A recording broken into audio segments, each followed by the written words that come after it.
एक ढाबे पर पहुंचती है और फिर अपने भाई को फ़ोन करती है और इस तरीके से फिर सोनम की बरामदगी होती है। अब सोचिए कि एक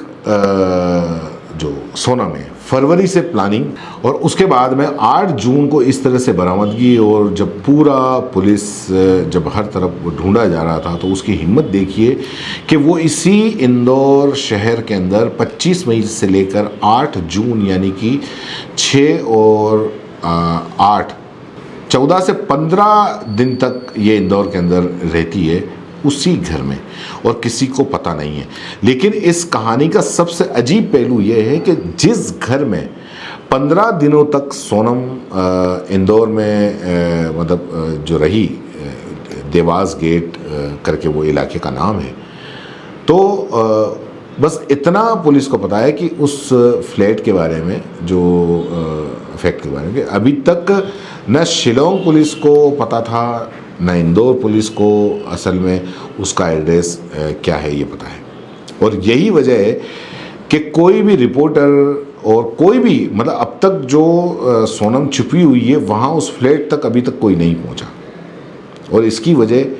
ये थी कि इस सोनम का शातिर दिमाग, ये कोई इतना बड़ा कोई शातिर खिलाड़ी ही सोच सकता है। सोनम ने इस साजिश को बुनने से पहले कि अब वो अगर आएगी और गुवाहाटी में कत्ल करेगी तो उसके बाद में उसे कहाँ छुपना है, कितने दिन छुपना है, क्योंकि शिलोंग में रहेगी तो किसी न किसी दिन पुलिस तो उसको ढूंढ ही लेगी, तो उसका भेद खुल जाएगा। तो उसने जो रेंट पर घर लिया था, अब इसकी भी दरअसल 2 थ्योरी आ रही है कि उसने रेंट पर नहीं, दरअसल उसने पैसे से ख़रीद लिया था। अब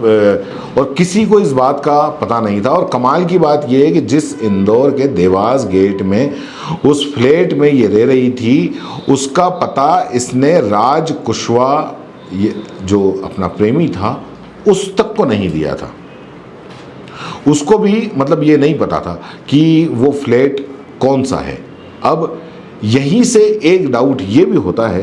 कि क्या सोनम आगे चलकर राज कुशवाहा को भी डिच यानी कि धोखा देने वाली थी। तो इस बारे में अभी पूछताछ चल रही है और उस पूरे केस के बारे में जो भी सामने आएगा,